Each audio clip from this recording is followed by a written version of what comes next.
എല്ലാവർക്കും നമസ്കാരം. മലയാള സാഹിത്യം, കവിത, കഥ, ഉപന്യാസം, നോവൽ എന്ന് പറയുന്ന പാഠപുസ്തകത്തിലെ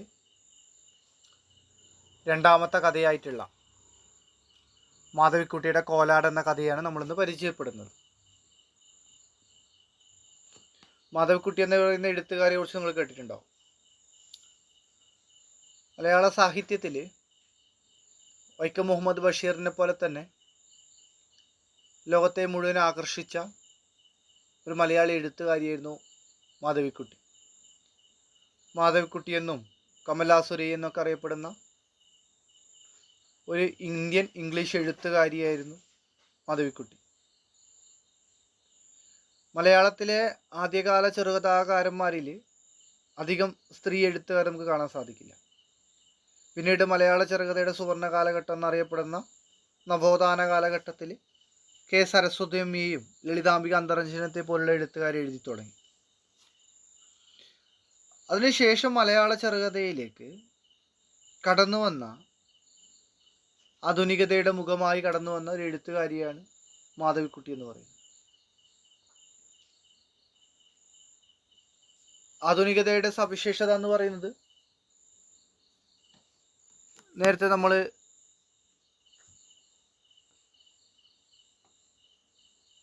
വൈക്കം മുഹമ്മദ് ബഷീറിൻ്റെ ജന്മദിനം എന്ന കഥയെക്കുറിച്ച് ചർച്ച ചെയ്യുന്ന സമയത്ത് പറഞ്ഞു, രണ്ടാം ലോക മഹായുദ്ധം ഉണ്ടാക്കിയ ഒരു തരം അസ്തിത്വ ദുഃഖമാണ് ആധുനിക ചെറുകഥയുടെ അല്ലെങ്കിൽ ആധുനികതയുടെ പ്രധാന സവിശേഷത എന്നത്. അസ്തിത്വ ദുഃഖവും മരണഭയവും ഒക്കെ ആധുനികതയുടെ പ്രധാനപ്പെട്ട ഒരു സവിശേഷതയായി വന്നു. അപ്പോൾ ചെറുകഥയുടെ ആധുനിക കാലഘട്ടത്തിൽ കാൽപ്പനിക പ്രവണതകൾ ഉപയോഗിച്ചുകൊണ്ട് രചനകൾ നടത്തിയ ഒരു എഴുത്തുകാരിയാണ് മാധവിക്കുട്ടി എന്ന് പറയുന്നത്.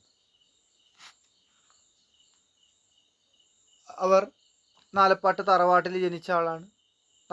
അമ്മ എന്ന് പറയുന്നത് പ്രശസ്ത കവയത്രിയായിട്ടുള്ള ബാലാമണി അമ്മയായിരുന്നു അമ്മ.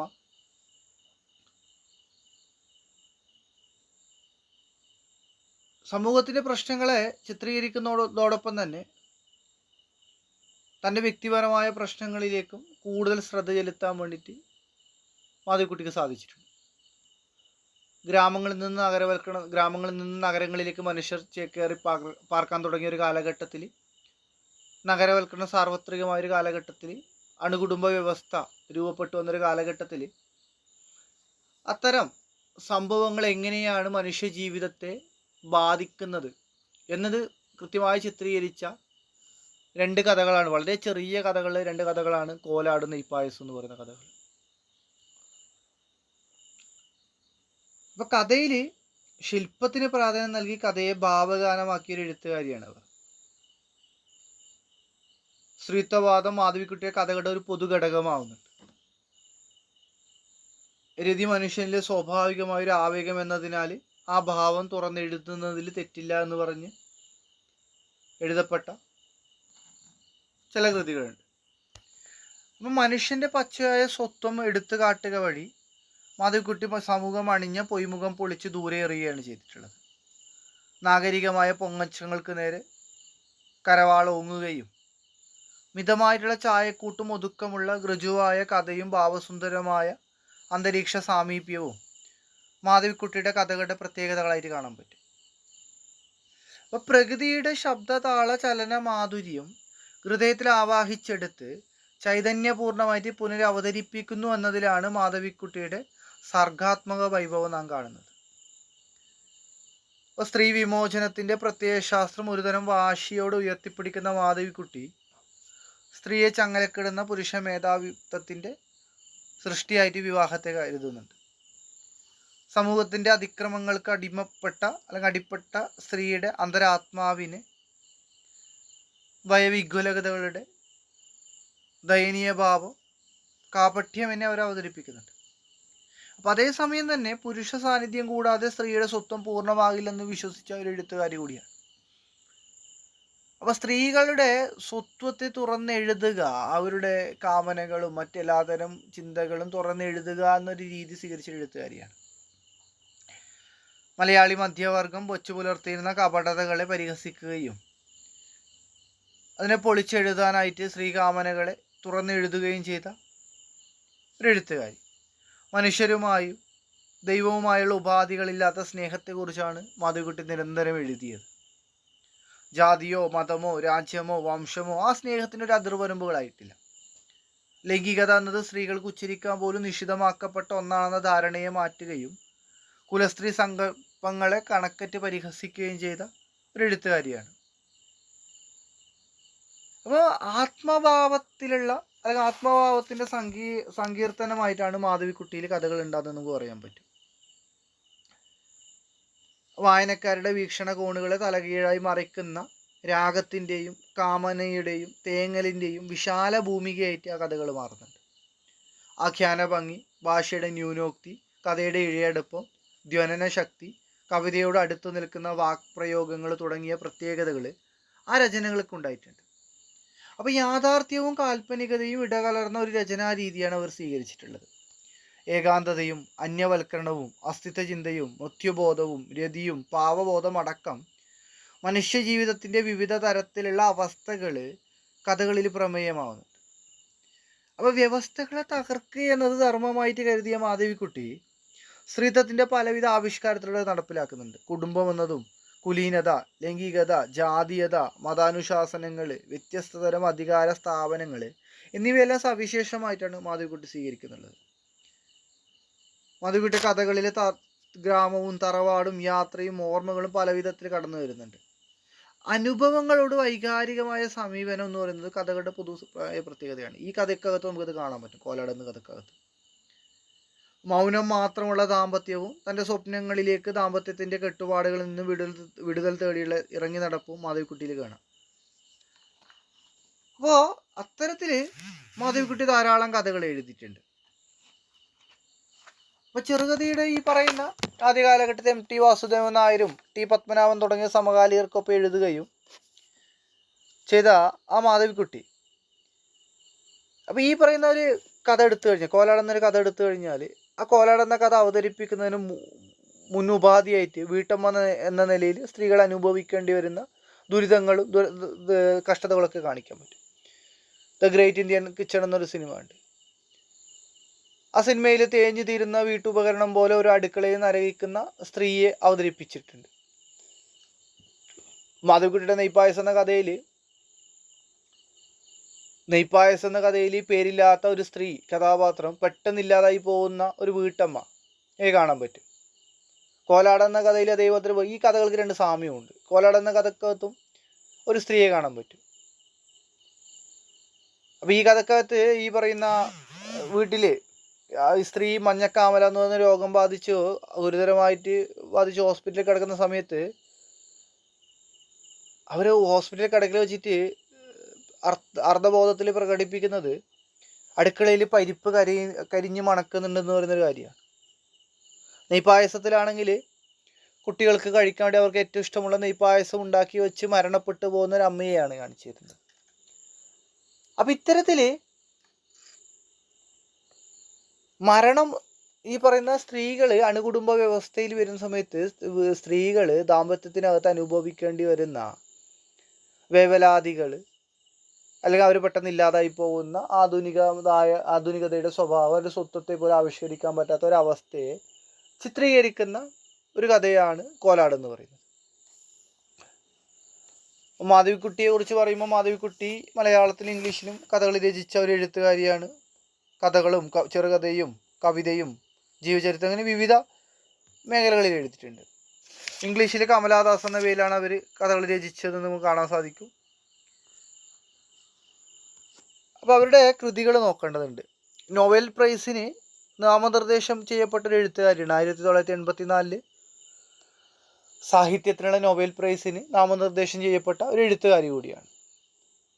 നാലപ്പാട്ട് തറവാട്ടിൽ ജനിച്ച എഴുത്തുകാരി.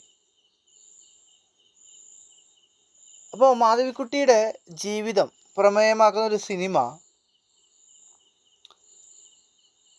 2018 കമൽ ആമി എന്ന പേരിൽ പുറത്തിറക്കിയിട്ടുണ്ടായിരുന്നു. അതിൽ മഞ്ജു വാര്യറാണെന്ന് തോന്നുന്നു നായിക എന്ന് പറയുന്നത്. ദൂരദർശന് വേണ്ടി ലെനിൻ രാജേന്ദ്രൻ്റെ സംവിധാനത്തിൽ ബാല്യകാല സ്മരണകളും ശ്യാമപ്രസാദിൻ്റെ സംവിധാനത്തിൽ വേനലിൻ്റെ ഒഴിവും ടെലി സീരിയലുകളായിട്ടൊക്കെ ഇറങ്ങിയിട്ടുണ്ട്. നഷ്ടപ്പെട്ട നീലാംബരി എന്ന കഥന ലെനിൻ രാജേന്ദ്രൻ മഴ എന്ന സിനിമയാക്കിയിട്ടുണ്ട്. നിർമ്മാതളം പൂത്ത കാലത്തിനാണ് വയലാർ അവാർഡ് ലഭിച്ചിട്ടുള്ളത്. 2002 എഴുത്തച്ഛൻ പുരസ്കാരം ലഭിച്ചിട്ടുണ്ട്. ഇതൊക്കെ വളരെ പ്രധാനപ്പെട്ട കുറച്ച് പോയിന്റുകളാണ്. അവരുടെ കൃതികൾ ശ്രദ്ധിക്കേണ്ടതുണ്ട്. കടൽ മയൂരം, മനോമി, കവാടം, അമാവാസി, ചെറുകഥ, പക്ഷിയുടെ മണം, നെയ്പായസം. ഇതിൽ പക്ഷിയുടെ മണമൊക്കെ ഭയങ്കര രസകരമായ സ്വാതന്ത്ര്യം പ്രഖ്യാപിക്കുന്ന ഒരു സ്ത്രീയും ആ സ്വാതന്ത്ര്യം എന്ന് പറയുന്ന മരണത്തിലേക്കുള്ളൊരു യാത്രയാണെന്നൊക്കെ നമുക്ക് കാണാൻ പറ്റുന്നൊരു കഥയാണ് പക്ഷിയുടെ മണം എന്ന് പറയുന്നത്. നെയ്പായസം വളരെ ചെറിയ രൂപമുള്ളൊരു കഥയാണ്, പക്ഷെ അതിമനോഹരമായിട്ടുള്ള ഈ പ്രധാന കുടുംബ വ്യവസ്ഥയിൽ വരുന്ന പ്രയാസങ്ങൾ ദാമ്പത്യത്തിലുണ്ടാക്കുന്നതിനെ കുറിച്ചുള്ളൊരു കഥയാണ്. സ്ത്രീ അനുഭവിക്കുന്ന അവഗണനകളും ദുഃഖങ്ങളും ആഴത്തിൽ ഉൾക്കൊണ്ട് ഹൃദയസ്പർശിയായിട്ട് രചിക്കപ്പെട്ടൊരു കഥയാണ് കോലാട് എന്ന് പറയുന്നത്. കുടുംബത്തിനുള്ളിൽ മാറ്റി നിർത്തപ്പെട്ട അത് തഴയപ്പെടുന്ന സ്ത്രീയുടെ വിഹ്വലതകളും വേവലാതികളാണ് ഈ കഥയിൽ ആവിഷ്കരിക്കുന്നത്. അപ്പോൾ കോലാട് എന്ന കഥയിൽ കേന്ദ്ര കഥാപാത്രമായിട്ടുള്ള അമ്മ 43-കാരിയായിട്ടുള്ളൊരു സ്ത്രീ, അധികം വിദ്യാഭ്യാസമില്ലാത്ത, പരിഷ്കാരമില്ലാത്ത, കുടുംബത്തിന് വേണ്ടി പകലന്തിയോളം ജോലി ചെയ്ത് ജീവിക്കുന്ന, നമ്മുടെ നാട്ടിൻ പുറത്ത് കാണുന്ന സാധാരണക്കാരിയായ ഒരു സ്ത്രീയുടെ പ്രതിനിധിയാണ്. മക്കൾക്ക് അമ്മയുടെ ഈ പറയുന്ന 43 വയസ്സുകാരി അമ്മയുടെ രൂപം പോലും അവർക്ക് കുറച്ചിലുണ്ടാക്കുന്നുണ്ട്. അവരുടെ അത് കഥക്കകത്ത് കാണാൻ പറ്റും. കാരണം അമ്മ പിന്നെ കുട്ടികളുടെ സ്കൂളിലേക്ക് വരാമെന്ന് പറയുമ്പോൾ മൂത്ത മകൻ പറയുന്നത് വേണ്ടാന്ന് പറയുന്നു. കാരണം എന്താണ് പറയുമ്പോൾ മകൻ പറയാണ്, എന്താണ് അമ്മേ നിങ്ങളെ കാണുമ്പോൾ ഒരു കോലാടി. അപ്പോൾ അമ്മ പറയുന്നത് ഞാൻ എൻ്റെ കല്യാണത്തിനുണ്ടായിരുന്ന ഏറ്റവും മനോഹരമായൊരു സാരി ഉണ്ട്, അത് ഉടുത്തിട്ട് വരാമെന്ന് പറയുന്നു സ്കൂളിലേക്ക്. വേണ്ട, അമ്മ വരണ്ട, അച്ഛൻ തന്നെ വന്നാൽ മതി എന്ന് പറയുന്നു. അപ്പോൾ പറയുന്നത് എന്തുകൊണ്ട് ഞാൻ വന്നു കഴിഞ്ഞാൽ എന്തെന്ന് പ്രശ്നം? അപ്പോൾ പറയാണ് അമ്മേനെ കാണുമ്പോൾ ഒരു കോലാടിനെ പോലെ ഉണ്ടെന്നാണ്. അപ്പോൾ മൂത്ത മകൻ പരിഹസിക്കുമ്പോൾ എല്ലാവരും ചിരിച്ചെങ്കിലും അത് അവിടെ ഉള്ളിലൊരു വേദനയായിട്ട് തിരിക്കുന്നുണ്ട്. അപ്പോൾ അവൾ ഈ പറയുന്ന അവൾ ഒരുമിച്ച് ചിരിക്കുമെങ്കിലും അവൾ മുറിക്കകത്തേക്ക് കയറിയിട്ട് അവൾ അലമാരയിൽ നോക്കുന്നുണ്ട്. കുടുംബത്തിന് വേണ്ടിയിട്ട് രാപ്പകലില്ലാതെ ജോലി ചെയ്ത് ഭർത്താവിനും കുട്ടികൾക്ക് വേണ്ടി കഷ്ടപ്പെട്ട് ആരും അവളെ സഹായിക്കാനില്ലാതെ വലിയ പഠിപ്പോ പരിഷ്കാരമോ ഇല്ലാത്ത ആ ഒരു അമ്മക്ക് ആ ഒരു വേദന, കാരണം ആ സ്ത്രീ ഒരുപക്ഷെ ഇവരെയൊന്നും ഇത് നോക്കാതെ ജീവിച്ചിരുന്നെങ്കിൽ ആ സ്ത്രീക്ക് നല്ല രീതിക്ക് ജീവിക്കാമായിരുന്നു. പക്ഷെ അവർക്ക് വേണ്ടിയാണ് ആ സ്ത്രീ എന്ത് ചെയ്യുന്നത്? ഈ പറയുന്ന എല്ലാ വേദനകളും സുഖങ്ങളും ത്യജിച്ചുകൊണ്ട് ഇത്തരത്തിലുള്ള ജീവിതം നയിക്കുന്നത്. പക്ഷെ അത് മക്കൾ മനസ്സിലാക്കുന്നില്ല. ഒരു ദിവസം അവളുടെ ഇളയ മകൻ, ഈ സ്ത്രീ കഥാപാത്രത്തിന് പേരില്ല, അതുകൂടി നോക്കണം, കഥാപാത്രത്തിന് പേരില്ല. കഥാപാത്രത്തിൻ്റെ ഇളയ മകൻ അവർക്ക് ഒരു നെല്ലിക്ക കൊണ്ടു കൊടുക്കുന്നുണ്ട്. അത് അമ്മയ്ക്ക് വലിയ സന്തോഷം ഉണ്ടാക്കുന്നുണ്ട്. അപ്പം ഈ 43 വയസ്സുകാരിയുള്ള ഈ ഒരു കേന്ദ്ര കഥാപാത്രം പ്രതിനിധാനം ചെയ്യുന്നത് സർവസഹായിട്ടുള്ള ഒരു വീട്ടമ്മമാരുടെ പ്രതീകമാണ്. കഥാപാത്രത്തിന് പേര് പോലും ഇല്ല എന്ന് പറയുമ്പോഴാണ് അവരുടെ ഐഡൻറ്റിറ്റി അല്ലെങ്കിൽ ഈ പറയുന്ന അസ്തിത്വത്തെ എവിടെയാണ് പ്രതിനിധാനം ചെയ്യുന്നതെന്ന് ചോദ്യം വരുന്നത്. അത് ഈ പറയുന്ന കഥാപാത്രത്തിന് പേരില്ലാത്ത ഓരോ വീട്ടുകളിലുള്ള അമ്മമാർ ഈ കഥാപാത്രമാണ്. ഓരോ ദിവസവും തേഞ്ഞ് തീരുന്ന വീട്ടുപകരണം പോലെയാണ് അവളുടെ ജീവിതം. അനിതാ തമ്പിയാണ് പറയുന്നതെന്നാണ് എനിക്ക് തോന്നുന്നത്. ഒരു കവിതയിൽ പറയുന്നുണ്ട്, തേഞ്ഞു തീരുന്ന വീട്ടുപകരണം പോലെയാണ് സ്ത്രീ എന്ന് പറയുന്ന പോലെ അടുക്കളയിൽ പണിയെടുത്ത് അല്ലെങ്കിൽ വീട്ടിൽ പണിയെടുത്ത് തേഞ്ഞു തീരുന്ന ഒരു ഉപകരണം പോലെയാണ് സ്ത്രീ എന്ന് പറയുന്നത്. കഥക്കകത്ത് ആരും അവളെ പരിഗണിക്കുകയോ ശ്രദ്ധിക്കുകയോ ചെയ്യുന്നില്ല. സ്കൂളിൽ ഈ പറയുന്ന നേരത്തെ പറഞ്ഞ പോലെ സ്കൂളിൽ ഡ്രാമക്ക് ഞാനും കൂടെ വരാമെന്ന് പറയുമ്പോൾ അമ്മ വരണ്ടെന്ന് പറയുന്ന മകനാണ് ഈ പറയുന്ന അമ്മയെ കാണുമ്പോൾ ഈ പറയുന്ന കോലാടിനെ പോലെ ഉണ്ടെന്ന് പറഞ്ഞിട്ട് പറയുന്നത്. അത് അവളുടെ ഹൃദയത്തിൽ വലിയൊരു ഭാരം കയറ്റി വെക്കുകയും അവളെ വളരെ ദുഃഖത്തിലേക്ക് ആഴ്ത്തുകയും ചെയ്യുന്നുണ്ട്. അങ്ങനെ അമ്മ എന്ത് ചെയ്തു, കഥയിൽ ആരോഗ്യം നോക്കാതെ ജോലി ചെയ്യുകയും ഒടുവിൽ അങ്ങനെ ആരോഗ്യം നോക്കാതെ ജോലി എടുത്ത് അവൾക്ക് മഞ്ഞക്കാമൽ എന്ന രോഗം വരുന്നുണ്ട്. ഒടുവിൽ അസുഖമായിട്ട് ആശുപത്രിയിലായി ഗുരുതരമായ അവസ്ഥയിൽ ഹോസ്പിറ്റലിൽ കിടക്കുമ്പോഴും വീട്ടിൽ പരിപ്പ് കരിയുന്നു എന്ന വേവലാതിയാണ് അവർ പ്രകടിപ്പിക്കുന്നത്. അപ്പോൾ അമ്മയാകുന്ന അല്ലെങ്കിൽ അവളാകുന്ന വീട്ടിലെ യന്ത്രത്തിന് കേടുവരികയും മറ്റുള്ളവർക്ക് വേണ്ടി ജീവിക്കുന്ന സ്വന്തം ആത്മാംശം നഷ്ടപ്പെടുത്തി ജീവിക്കുന്ന സ്ത്രീ സമൂഹത്തിൻ്റെ പ്രതിനിധിയായിട്ടുള്ളൊരു അമ്മയെ അവിടെ കാണാൻ പറ്റും. അപ്പം അമ്മ എന്ന് പറയുന്നത് വീട്ടിലെ മറ്റു ഉപകരണങ്ങളെപ്പോലെ അതിനേക്കാളും പണിയെടുക്കുന്ന 24 മണിക്കൂറിൽ 18 മണിക്കൂറും പണിയെടുക്കുന്ന ഒരു ഉപകരണമാണ്.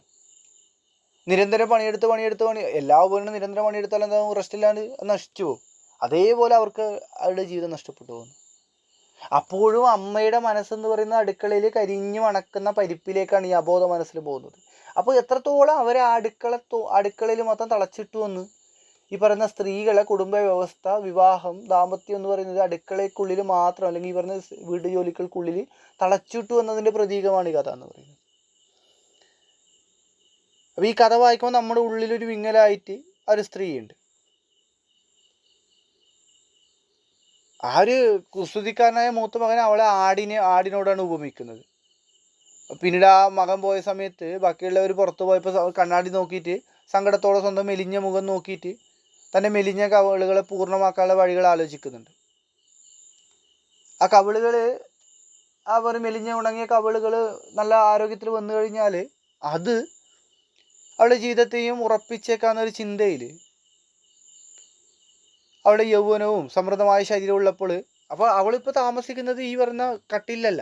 കട്ടിൽ ഭർത്താവ് മാത്രമാണ് കിടക്കുന്നത്. ഇവൾ താഴെ തറയിലാണ്, ഒരു പായയിലാണ് കിടക്കുന്നത്. എന്നാൽ പണ്ട് സമൃദ്ധമായ ശരീരവും യൗവനവും ഉണ്ടായൊരു കാലഘട്ടത്തിൽ അങ്ങനെ കിടക്കേണ്ടി വന്നിട്ടില്ല. അപ്പോൾ അത്തരം കാര്യങ്ങളെക്കുറിച്ച് ചിന്തിച്ച് കണ്ണാടിയുടെ മുമ്പിൽ നിൽക്കാൻ അധികം സമയവുമില്ല. അപ്പോഴാണ് അടുക്കളയിൽ പാൽ തിളച്ച് തുടങ്ങിയിട്ടുള്ളത്.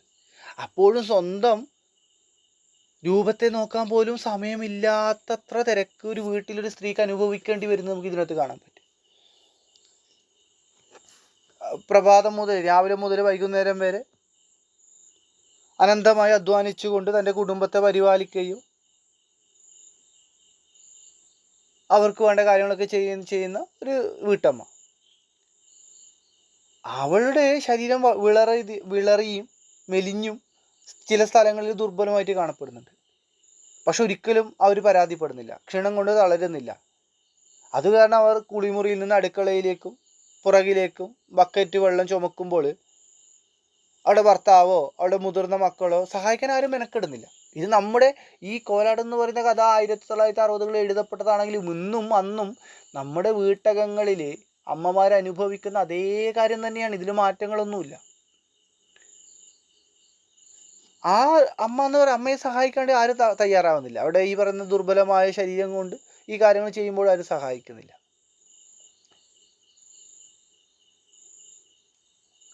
ആ മക്കളോ ഭർത്താവോ വിദ്യാസമ്പന്നയോ പരിഷ്കൃതയായ അമ്മയെ ഒരു തരത്തിലും സഹായിക്കുകയോ അഭിനന്ദിക്കുകയോ ചെയ്യുന്നില്ല. ഇടയ്ക്കെന്ത് ചെയ്യും?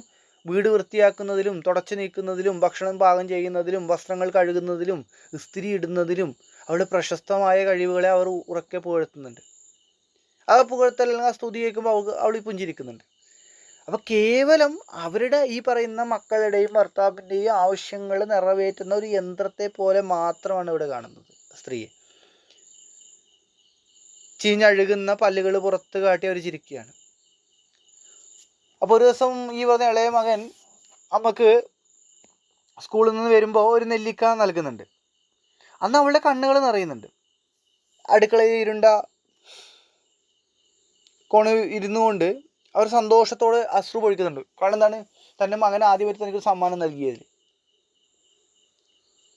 പക്ഷെ കുറച്ചും കൂടി കാലം കഴിയുമ്പോഴും ഈ ഇളയ മകൻ്റെ കണ്ണിലും അമ്മ ഒരു നാണക്കേടായിട്ട് മാറുന്നുണ്ട്. അതുകൊണ്ടാണ് അവൻ പറയുന്നത് അമ്മ നാടകത്തിന് വരുന്ന എനിക്ക് നാണക്കേടാന്ന് ലജ്ജ ഉണ്ടാക്കുന്നെന്ന് പറയുന്നത്.